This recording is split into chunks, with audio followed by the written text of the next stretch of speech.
Now that my design is looking the way that I want it to, I need to actually turn it into a template. So that's what we're going to take a look at in this lesson.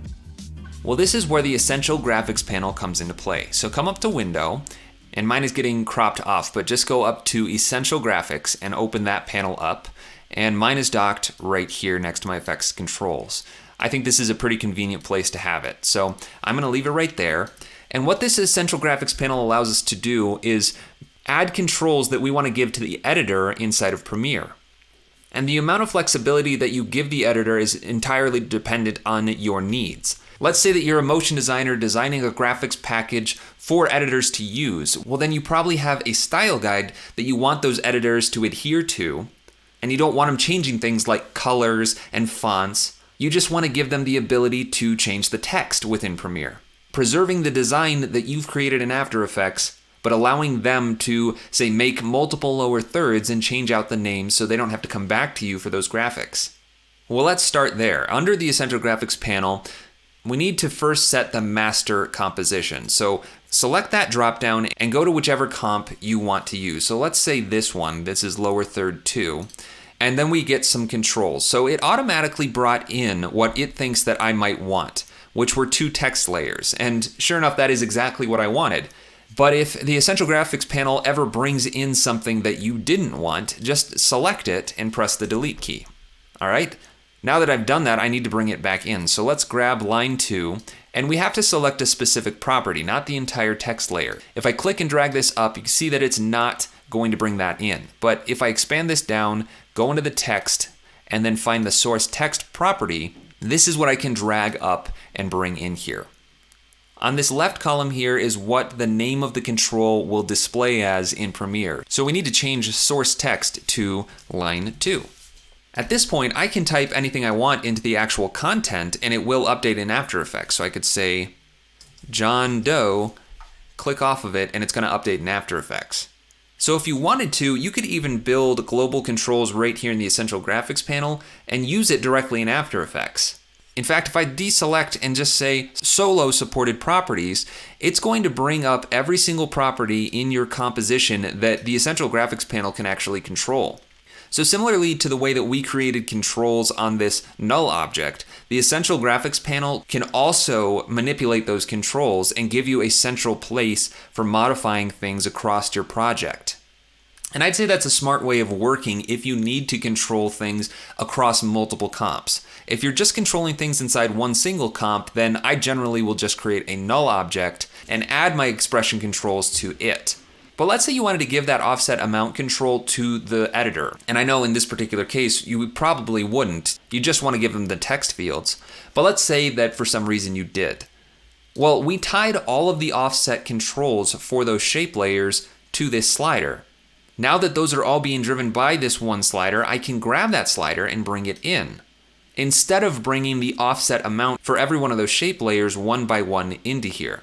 That is one thing that the Essential Graphics panel can't do. It can't control multiple values with one control unless you tie it with expressions to something like this expression controller that we've set up. But now that it's in here, I can rename it offset amount. And as I adjust this slider, it's going to reflect inside of the comp viewer. So let's set that back to 20. And take a look at this third column over here. On this property, a slider control, you can edit the range, just like I showed you before in the actual effect controls. But what is this edit properties on the text controls? Well, let's find out. These are actually really important because you're able to give the editors the ability to enable custom fonts so they can change the font. You can give them controls for changing the font size, and you can even give them controls for the faux styles like faux bold, faux italic, things like that. These wouldn't be controls that I'd want to give to an editor when I have a set style guide. But if you're trying to create something that you might want to sell, especially in Adobe Stock, those are actually required of you. You have to give the user the ability to choose the font and the font size, things like that. So this is where you would go to do it. Just understand that that makes your templates much more complicated because it gives the template much more opportunity to not work how you intended it to. Anyway, I'm going to leave all of those unchecked and click OK.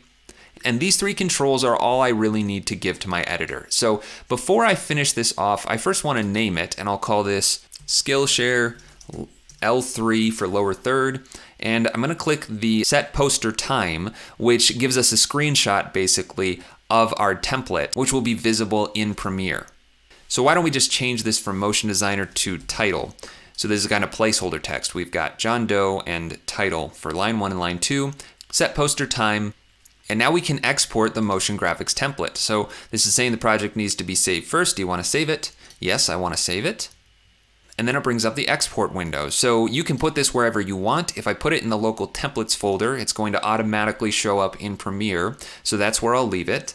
And then we have these compatibility checkbox that let us know things like if we're using fonts that are outside of Adobe Fonts library, if After Effects needs to be installed to be able to modify it, or if there are certain controls that I'm using in the Essential Graphics panel that can't be edited with the Premiere Pro type tool.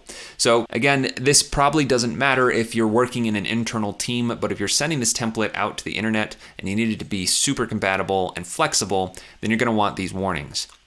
You can also add keywords to your templates. Again, this is more for if you're trying to sell them so that they're more searchable. But let's just leave all that blank, click OK, and it's going to just export, and now we can go into Premiere and give it a test drive. All right, so here we are in Premiere. I started a new project, and let's find that template. So I'm gonna go up to the Window, Essential Graphics panel. That opens up over here. I need to find my templates, so I'm gonna click on that, and then scroll down this list. And actually, there's a whole lot here. So let's just search for Skillshare. There we go, that brings it up. And I need a timeline to put that in. So let's make a new timeline. And we need to make this 1920 by 1080 at 30 frames per second. So let's just do custom 30 frames per second, 1920, 1080, square pixels, and click OK. So here's our sequence, and I'm gonna drag that directly into the timeline. That'll take a little bit to load. It's gotta read After Effects to help render this out.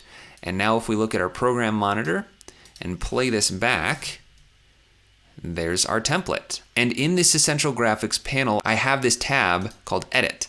If I go to that tab and I have my template selected, here are the controls that we assigned in After Effects. So line 1 and a text field, line 2 and another text field, and then the offset amount. So I can change this back to my name, and it's going to update right inside of Premiere without needing to go to After Effects for anything. So let me just scale this over so we can see it. Sure enough, it looks exactly the same that it did inside of After Effects.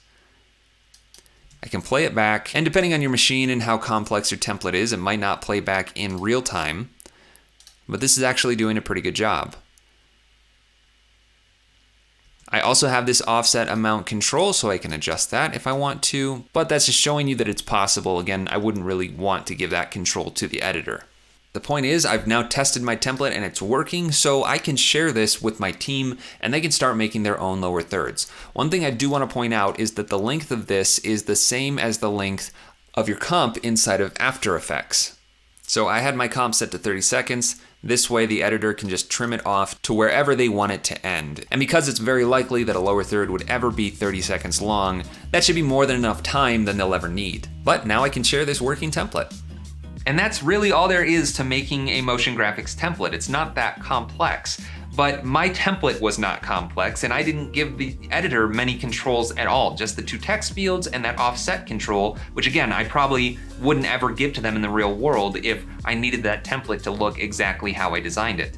But there's a very good chance that you might need to make a template that is much more customizable, especially if you're gonna try and sell it. Like the templates that I've made on Adobe Stock have lots and lots of controls. In fact, here is what one of my templates looks like. You can see all the controls I built into it. I give controls over the colors and the font and transparencies, whether something is visible or not.